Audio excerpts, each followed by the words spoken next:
शफकत वाला काम करे। और शफकत वहीं होती है जहां कोई गलती होती है, दारगुजर वहीं होता है जहां कोई कोताही। औरत इताअत करे, फर्मा बरदारी करे, उसको हुक्म है, खामन दारगुजर करे, शफकत करे।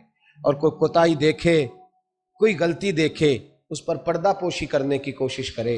याद रखें, आला हजरत फाज़िल बरेलवी रहमतुल्लाह अलैह फरमाते हैं, जो मर्दाने खुदा है, जो अल्लाह के बंदे हैं, जो मर्दाने खुदा है, फरमाया उनका तरीका तो ये है कि वो अपने घर वालों की बड़ी बड़ी गलतियां माफ करते हैं, बड़ी बड़ी कोताहियां, बड़ी बड़ी। हजरत अबुल हसन रहमतुल्लाह ताला अलैह, जनाबी अबुल हसन खरकानी बहुत बड़े दरवेश सूफी गुजरे और साहिब बसीरत और जिंदा और बेदार मगज सूफी थे। सिर्फ हु वाले सूफी नहीं थे, इनको खबर ही नहीं कि माशरे में मैं खटकता हूँ दिल आलम में कांटे की तरह, और तू फ़कत अल्लाह हु अल्लाह हु अल्लाह हु। हजरत अबुल हसन खिरकानी खानका भी आबाद करते थे, और मुआशरे में कभी जुल्म होता था तो बादशाहों का जाके हुक्का पानी भी बंद फरमा दिया करते।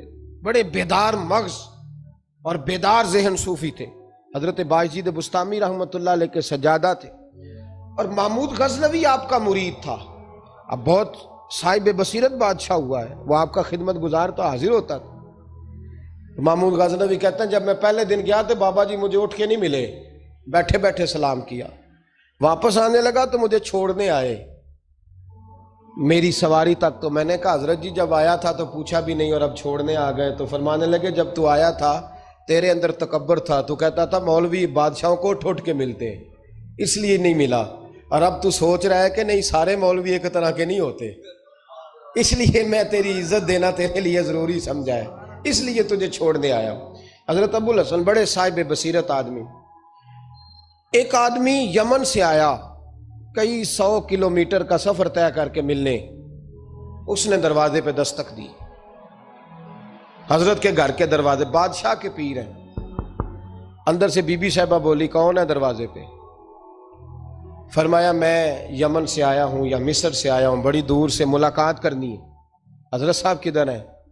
तो बीबी कहने लगी, तुझे भी कोई काम नहीं, जिस तरह उसे कोई काम नहीं, तू भी फारग है उसकी तरह, बस यही अल्लाह अल्लाह, यही ड्यूटी है तेरी भी। मैंने कहा यार इतना बड़ा सूफी और घर में इसका क्या हाल है, वो बात करने वाली।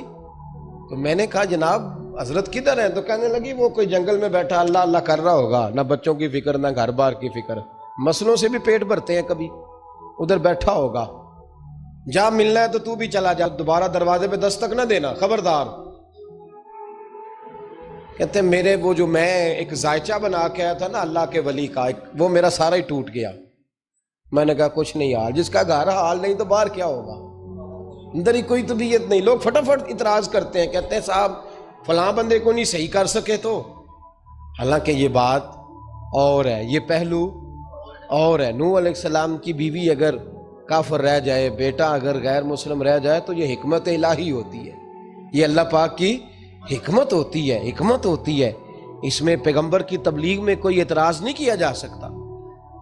उसने कहा जंगल में होंगे, तू भी चला जा। कहते हैं वो जो मेरे ज़हन में उनका जाविया था, वो जो एक शख्सियत का रूप मैं बना के, वो तो निकल गया, लेकिन मैंने कहा चल इतनी दूर से आया हूँ, बाबे से मिल ही लेता हूँ, शाम हो गई है, रात भी रहना है। कहते मैंने जंगल की तरफ मुंह किया तो हजरत जंगल से आ रहे थे और शेर पे बैठे हुए थे, शेर पे बैठे थे। फरमाते फिर मेरे दिल में ख्याल आया, मैंने कहा बीबी काबू आती नहीं और शेर को काबू किया हुआ है। फिर वसवसा आया, इत्तकू फिरासतिल मोमिन फ़इन्नहु यंज़ुरु बिनूरिल्लाह, रवाहु तिर्मिज़ी औ कमा क़ाल सल्लल्लाहु अलैहि वसल्लम। अल्लाह के रसूल फरमाते हैं मोमिन की फिरासत कल्बी से डरो, वो तो अल्लाह के नूर से देखा करता है, अल्लाह के दिए हुए नूर से देखता है। अल्लाह अकबर। जब ये बात सुनी ना, उसने कहते मैंने दिल में सोची तो हजरत मेरे दिल की बात जान गए और फरमाने लगे, ओ भाई, कहते मैंने कोई हाल बताया नहीं, खुद ही फरमाने लगे मियाँ उसके अंदर सिर्फ एक ही गलती है कि वो जुबान की ठीक नहीं, बिस्तर की बड़ी पाक है, नज़र की बड़ी पाक है, किरदार की बड़ी अच्छी है, मेरे बच्चों को पालती है, बस जुबान की ज़रा ठीक नहीं। और फरमाने लगे मैं इस नतीजे पे पहुंचा हूं, अगर मैंने उसे निकाल दिया तो और कोई रखेगा नहीं, बेचारी ज़िंदगी सारी परेशानी में गुजार देगी, और फिर अगले लफ्ज़ कहे तो हद हो गई। फरमाने लगे मैं उस बदजुबान से उसने सलूक करता हूँ, अल्लाह ने ये बेजुबान मखलूक मेरी फरमा बरदार बना दी है। फरमाया ये मेरे वजीफ़ों चिल्लों इबादतों से नहीं आया शेर, ये उस बदजुबान से उसने सलूक करता हूँ तो रब ने ये बेजुबान मखलूक मेरी। अब ये गुंजाइश, ये हुक्म खामन के लिए है। ये तकरीर सुन के बीबी ना कह दे कि मैंने बदजुबान होना है तो आप फरमा बरदारी करें मेरी। तो ये जिसके लिए बात हो उसी तक रहे। खामद को हुक्म है कि अगर कोई कोताही है तो उस कोताही की पर्दा पोशी करे। घर जो होता है ना, घर कुछ चीज़ें इजाज़त नहीं दे रही मेरी कि मैं कुछ और बात आपसे करूं, कुछ आपको नींद भी आ रही है। देखें, पूरा वजूद सलामत हो और अंदर रूह ना हो तो बंदा जिंदा रह सकता है? जेड़े नहीं बोले उन्हें रह लेना मेरा ख्याल। वजूद हो सारा सलामत है लेकिन रूह सलामत, बंदा बच जाएगा? बोले ना यार, जिन्हें नींद आ रही हो बोलो। नहीं ना रह सकता। पूरे घर में हर शय हो, जिम्मेदारी से बात कर रहा हूं, पूरे घर में हर शय मौजूद हो, अगर घर में दीन ना हो तो घर चलता नहीं चल सकता। जिस घर में नमाज ना हो वो घर नहीं चलता, जिसमें कुरान पाक ना हो वो घर, इसलिए कि दीन रूह है। दीन, अगर घर में दीन नहीं तो घर चल सकता? सुन ले हदीस पाक तिरमिजी शरीफ की, नबी करीम अलैहिस्सलातु वस्सलाम, ये भी हक है। ये आखिरी बात इस उन्वान पे सुने, ये हक आखिरी है, इसको भी समझे। तिरमिजी शरीफ में नबी पाक अलैहिस्सलाम ने फरमाया, दुआ दी हुजूर ने। नबी पाक फरमाते हैं अल्लाह उस बीबी को जज़ाए खैर दे, अल्लाह उस पर रहम फरमाए जो सवेरे अपने खामद को नमाज के लिए जगाती है और अगर ना उठे तो पानी डाल के जगाती है। और फरमाया अल्लाह उस खामद पर रहम करे जो सवेरे अपनी बीवी को नमाज के लिए जगाता है और अगर ना उठे तो पानी डाल के जगाता है, रहम करे। सबसे ज़्यादा हक मियाँ बीवी का एक दूसरे का साथ ही है कि उन्हें दीनदार बनाए। दीन की जिस बात का खामद को पता है, आला हज़रत ने लिखा है कि खामद की जिम्मेदारी है बीवी को तालीम देना, ये उसकी ड्यूटी है पर्दे का पाबंद कराना।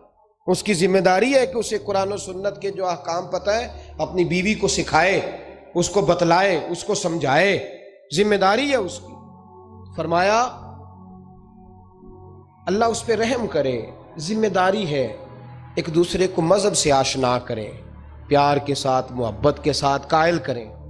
कामन बड़ी बातों में रूठ जाता है, अगर कभी इस बात पे भी रूठ जाए कि आज नहीं रोटी खानी तेरे हाथ की, उन्हें नमाज ही नहीं पढ़ी तो आज नहीं मैंने तेरे साथ कोई बात करनी इसलिए कि तेरी आवाज़ गली में मैंने सुनाई दी है मुझे, तो खामद को चाहिए कि उसे दीनदारी सिखाए। औरत को भी चाहिए कि वो कहे साहब थोड़ी रोटी खा लेनी है लेकिन मेहरबानी करें हलाल रिस्क लेके आए, मुझे ज़्यादा कपड़ों की ज़रूरत नहीं, मैं पुराने पे गुजारा कर लूँगी लेकिन मेरे बच्चों के हलक से हरा नहीं गुजरना चाहिए कि दीनदारी एक दूसरे को सिखाएं, एक दूसरे को। हज़रत सुल्तान बाहू का नाम तो सुना होगा आप हज़रात, अल्हम्दुलिल्लाह काफ़ी लोगों ने सुना होगा।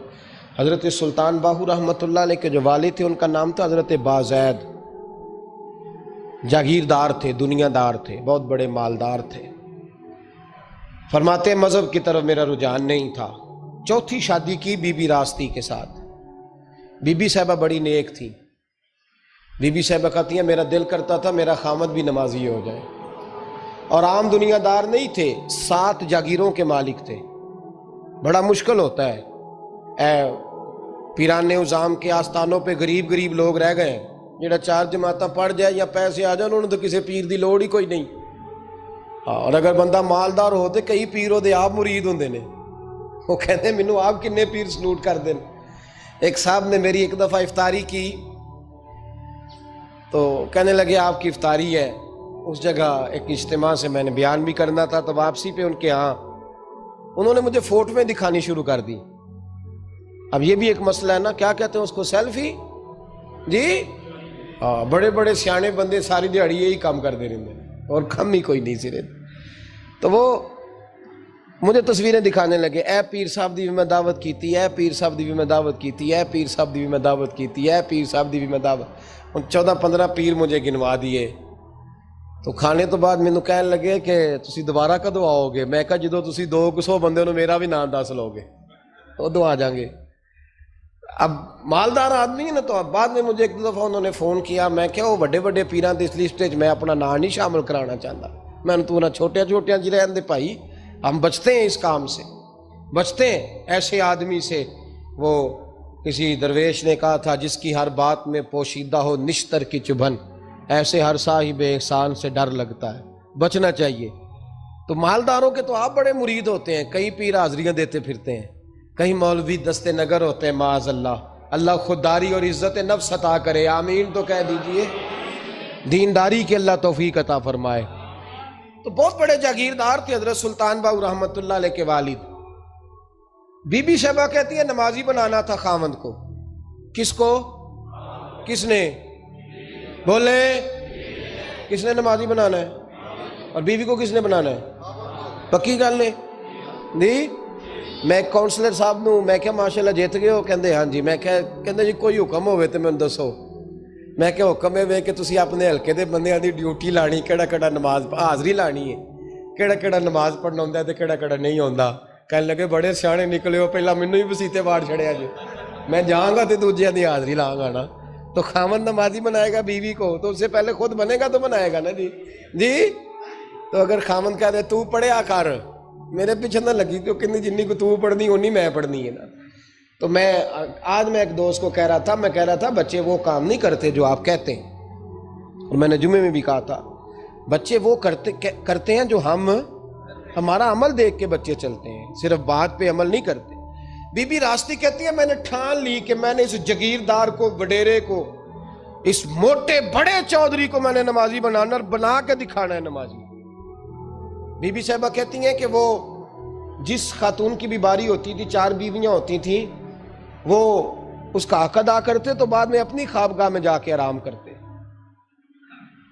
उनका जो खादिम था, मुलाजिम, वो रात को दूध का प्याला उन्हें देने जाता था, सोने से पहले उनके पास दूध का प्याला पहुंचता था। तो बीबी साहबा कहती हैं मैंने रात को मुलाजिम से कहा दूध देने तू नहीं जाएगा, मैं जाऊंगी। तो मैं आधी रात को दूध का प्याला लेके हाजिर हुई। तू कैसे आई? मैंने कहा बीबी हूँ, आ गई हूँ, तो अब मेहरबानी करें। मैंने कहा अगर इजाज़त दें तो आपके पैर ना दबा दूं। चल दबा दे। बीबी कहती हैं पैर दबाते दबाते मैंने कहा अगर इजाज़त दें तो सुबह नमाज के लिए जगा दूं। ये नमाज की तबलीग हो रही है। तो बाबा जी पता क्या कहते हैं, हजरत बाज़ैद कहने लगे तू मुझे जानती नहीं, खबरदार मुझे तबलीग करने की कोशिश की। इस घर में रहना है तो सांस ऊंचा ना लेना, पता है तू किसके साथ भी आई, खबरदार। कहते मैं चुप करके आ गई। अगले दिन फिर दूध लेके पहुंच गई तो उन्होंने आंख खोल के देखा मेरी तरफ, फिर आ गई है। मैंने कहा मेरे खामंद है, मेरे सर के ताज है, पैर दबा दूं? दबा दो। कहते मैंने 10 मिनट पैर दबाए तो मैंने कहा अगर जान की अमान पाऊं तो फजर में जगा दूं। मैंने जलाल फरमाया। कहने लगे तुझे कहा था ना कि मुझे किसी का मशवरा कबूल नहीं, तू कौन होती है मुझे बात करने वाली, चल दौड़ जा। बीबी साहब कहती है मैं 10 दिन जाती रही। कितने दिन? उन्होंने सख्ती भी की, बुरा भला भी कहा, और कई दिन ये भी कहा कि कल आई तो फिर याद रखना। कहती है 10वें दिन मैं गई तो हजरत बाज़ैद कहते हैं मेरे दिल में ख्याल आया ये जान छोड़ने वाली नहीं, ये बाज नहीं आएगी, और चलो है भी तो मेरी बीवी, गलत बात भी कोई नहीं कर रही, कह भी नमाज कर रही है। कहने लगे अगर मैं सवेरे उठ जाऊं तो फिर दोबारा तो नहीं आएगी, तू दोबारा तो नहीं आएगी। ये देखे मियां बीवी का आपस में रिश्ता। सवेरे अगर मैं उठ जाऊं नमाज के लिए तेरे कहने पे तो मेरी जान छोड़ देगी तू। बीबी साहबा कहने लगी मैं दोबारा नहीं आऊंगी, आप मेहरबानी करें सवेरे उठ जाएं। कहने लगे चल तू मेरी बीवी है, एक बार मान लेता हूं तेरी बात, सवेरे जगा देना। बीबी रास्ती कहती है मैं पहले सो के उठा करती थी, वो रात मैं सोई नहीं। कहती मैं सारी रात रो के गुजार दी, सारी रात, और बेदार रह के गुजार दी।